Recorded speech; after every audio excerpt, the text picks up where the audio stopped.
News 1226 First Alert Radar Network. With up to 10 times the resolution of other local radars and technology that can pinpoint right down to your street. First just got faster.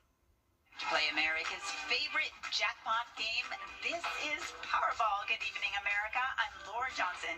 Tonight we have another life-changing jackpot for you. It's worth an estimated $744.7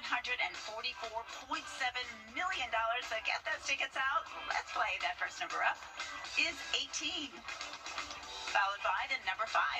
Tonight we're going to meet Ruth Christensen Jones, who won $150,000 playing Powerball.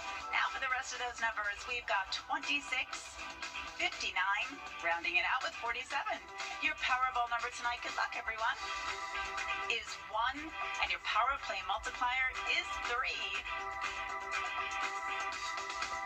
Let's take a look at those numbers one last time. Remember, there are multiple ways to win. We'll see you back here Wednesday night. Good night, everyone. Live from Augusta, you're watching News 1226 at 11. New tonight, citizens and North Augusta leadership voicing their thoughts on possibly allowing golf carts to drive at night. We hear from the community in just a moment. Thank you for watching News 1226 at 11 on WRDW and WAGT, now streaming live on WRDW+. I'm Will Rio. We saw the overcast and gloomy skies, and right now we're taking a look at the First Alert Radar Network. We'll send things over to our First Alert meteorologist, Emily Acton. Emily, a lot of green headed our way tonight. Yeah, and it's not going to let up for the rest of the overnight hours and throughout the greater part of our morning tomorrow. So that means your morning commute will be a wet one. This is very beneficial rainfall, though, for our area, but it's going to be consistent here over the next 10 to 12 hours for us. So just know we do have a very wet Tuesday in store. This is just the beginning of it. Like I said, very beneficial rain, though. We're about 10 inches behind where we should be this time of year. So widespread heavy rain expected Tuesday, but Tuesday evening is looking a little bit drier for us. That'll lead into our Wednesday and Thursday, but Thursday evening we'll start to see a few more showers there, and we'll do it again for your Friday. So a very wet forecast in store for us. I'll have it all broken down on what you need to know coming up. Sounds good. Thanks, Emily. Anywhere you go in the region, there's a chance you see someone driving a golf cart. Now in North Augusta, there's a chance that you could start seeing them at night. Tonight, North Augusta City Council took the first reading of an ordinance to do that. Your Ethan Hunter is live at the Safety Alert Desk now. And Ethan, what would this ordinance mean for the city, and how are they ensuring driver safety? Yeah, well, it could mean you can drive your golf cart at night, allowing for people to go out and get food or maybe see a Green Jackets game, all without worrying about the sun going down. Discussions about the rules and what they can and cannot change according to the South Carolina law happening during this first reading. You can find golf carts all over North Augusta, but not at night. Yet. An ordinance read by City Council could change that, after a South Carolina law passed in May allows local jurisdictions to pass their own golf cart laws, but only regarding the hours, methods, and locations.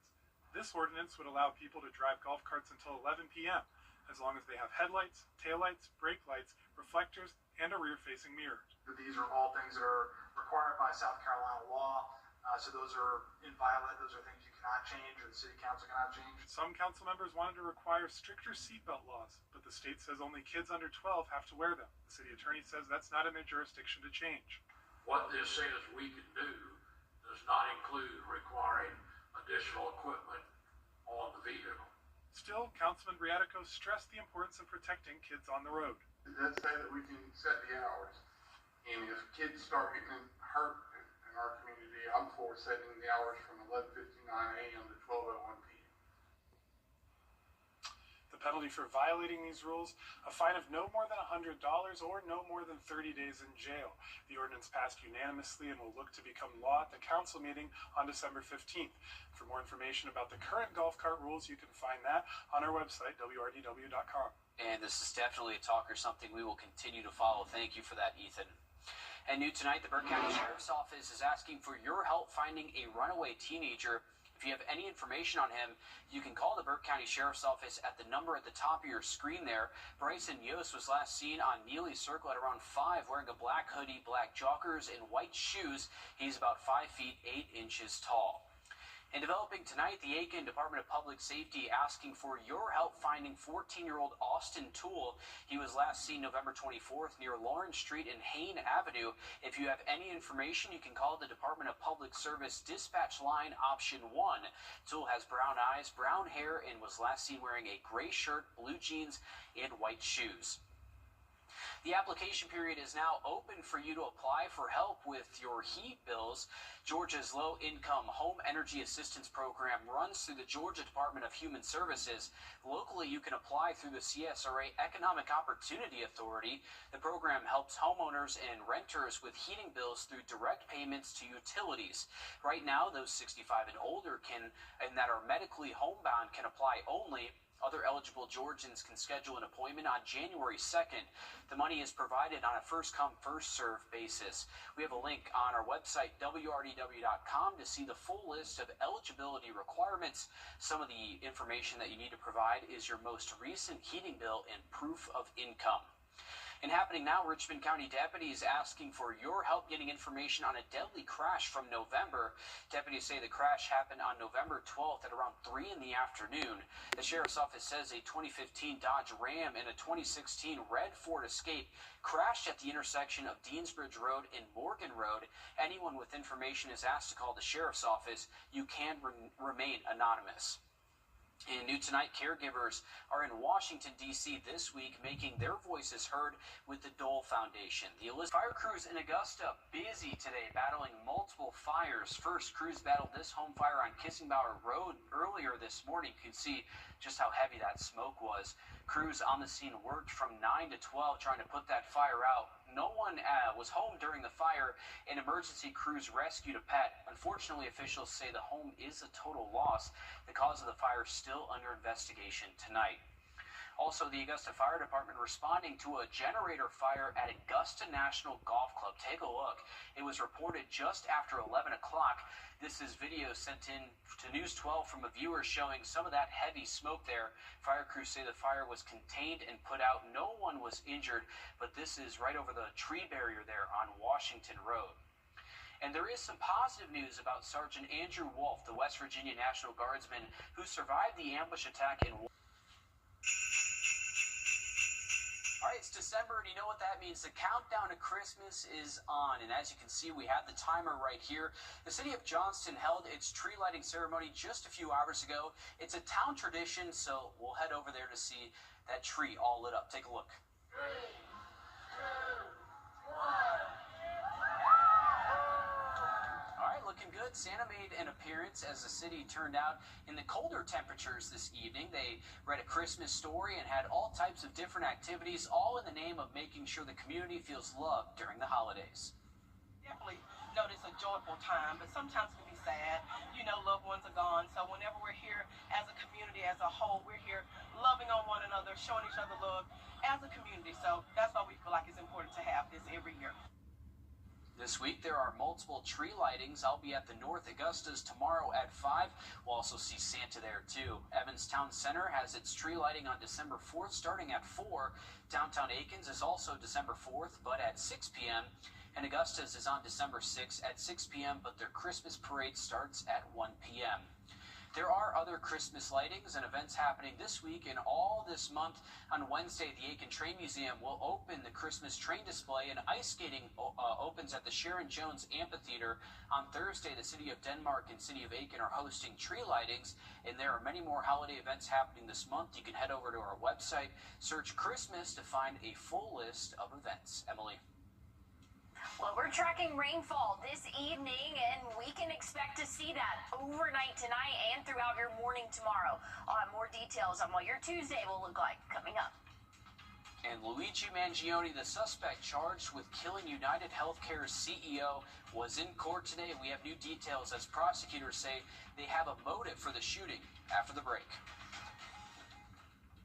At Parker's Kitchen, get our new breakfast meal deal, a sausage, egg, and cheese biscuit, a hot coffee, and a crispy hash brown for just $5.99 at Parker's Kitchen. This is WRDW Your free source for live, local news, weather, sports, and more. Anytime you need it. Search WRDW Plus on any streaming device like Roku, Apple TV, or Amazon Fire. Download our app to watch us live or catch what you missed anytime. Plan your day with confidence ahead of changing weather with your First Alert weather forecast. When there's breaking news, find out first with WRDW Plus. I'm Zana Halliburton. And I'm Will Rio. And this is WRDW Plus, streaming now. Time with your family is sacred. I cherish the moments I spend with my wife and son every day. As a lawyer, I know how an injury can change all of that in an instant. It impacts your health, your work, your loved ones, your whole life. I'm Austin Jackson, the Augusta guy. After your accident, I'm here to help you recover and get what you deserve for your injuries so you can get back to the moments that really matter. After an accident, call Austin Jackson, the Augusta guy. 706-724-7224. Later this week, you can help change lives during the 25th annual iHeartMedia Cares for Kids Radio and Telethon. The radio and telethon runs on Thursday and Friday, December 4th and 5th from 6 in the morning to 7 in the evening, and this weekend, Saturday and Sunday from 8 to 1 p.m. You can call the number on your screen there. You can also text CHOG to 34984 or go online to donate at caresforkidsradiothon.com. We'll have all of this linked on our website, available on Thursday. More than 100,000 kids receive care there. We'll have our own Zana Halliburton live from that event, sharing stories from all the parents and some of the kids that have gone through the Children's Hospital there. They do so much for our community, so no donation is too small. If you can help out, please do. Emily? Well, I'm excited for that, and excited to have Zana there again this year. Looking at your forecast for tomorrow morning, chilly conditions for us. 43 will be our average morning low, and it will be raining as you step out the door. So give yourself a couple extra minutes on that morning commute. That means your bus stop forecast to head off to school is going to be a wet one, but good news is you're not going to need the rain gear all day. By the afternoon, conditions are looking drier for us, but it will be a washout for the start of our morning. Just be prepared for that. Here's what we're looking at. This is around 6 a.m. Widespread heavy rainfall all across the CSRA, really all across South Carolina and Georgia. That's going to continue into the later parts of the morning, but I think around noon, that's when conditions should start to dry out, but we will see overcast skies, and that'll last off and on throughout the day Wednesday, but Wednesday is looking nice and dry, so if you do have any outdoor plans, Wednesday is not a bad day to do those, or even Thursday. Thursday, we will see some more cloud cover building in and an isolated shower or two later on in the evening. Now, it's not going to be a washout like what we can expect tomorrow. So, again, widespread heavy rain for the first half of our day. Wednesday, looking mostly dry, and same for our Thursday until we get into the evening. Then we could start to see a few of those showers building in. Friday looks to be a little bit more widespread and heavy at times, so heavy rainfall again Tuesday and Friday.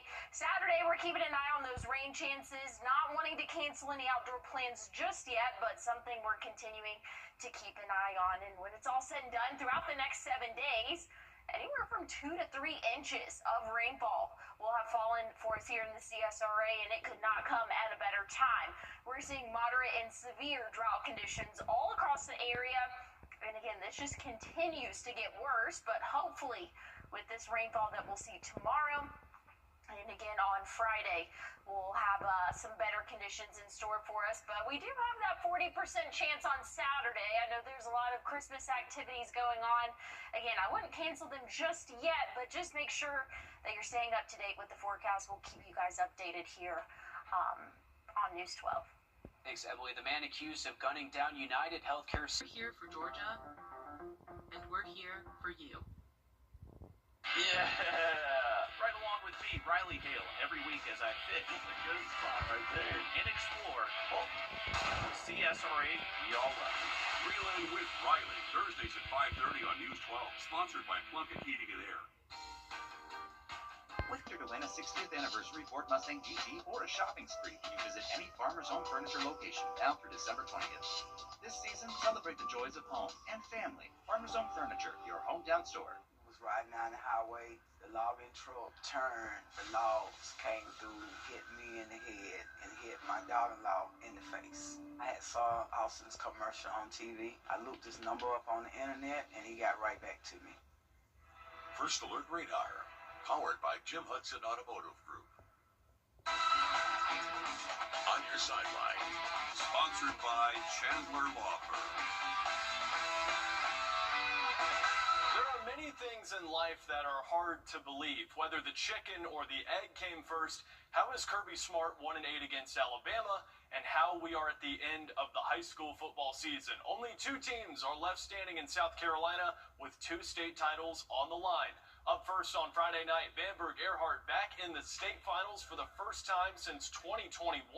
The Red Raiders still carry a perfect record heading into their matchup against Lamar on the campus of SC State. If Corey Crosby and his team can close out Friday with a win, they would become the first team in program history to finish the season undefeated. To see them guys, go through, they played in the lower state, when they were 10th graders and they lost. Just to see them keep fighting. Last year we was 10-3 and lost in the quarterfinals. And see them guys just keep fighting and getting better. It's impressive, and I'm proud of you guys, man. But this is my group, man. We kind of knew this was gonna be the group, and we just had to stay healthy and find a way to finish this thing out Friday.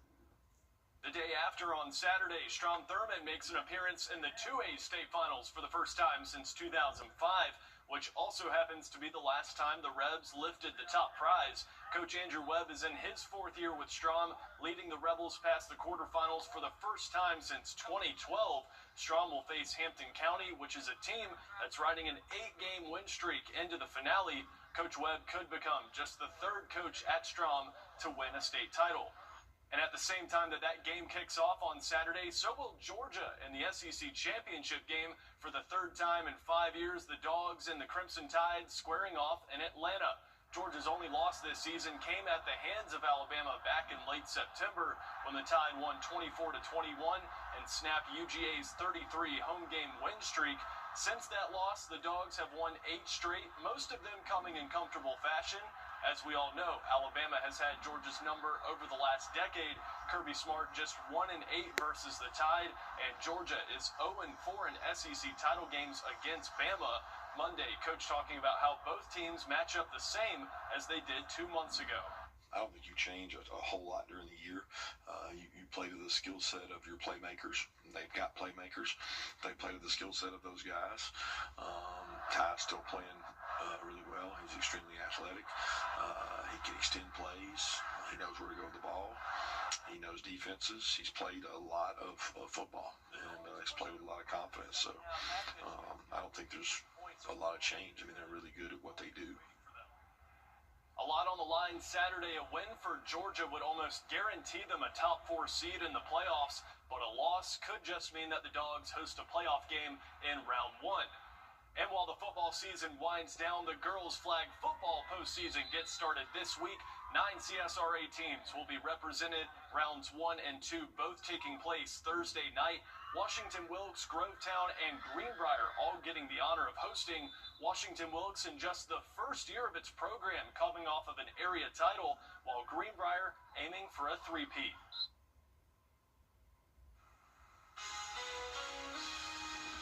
Well, here's a look at your what to wear forecast for tomorrow. Have the rain gear with you. You're not going to make it far out the door tomorrow morning without it. I'll have a look at your 7-day forecast one more time coming up.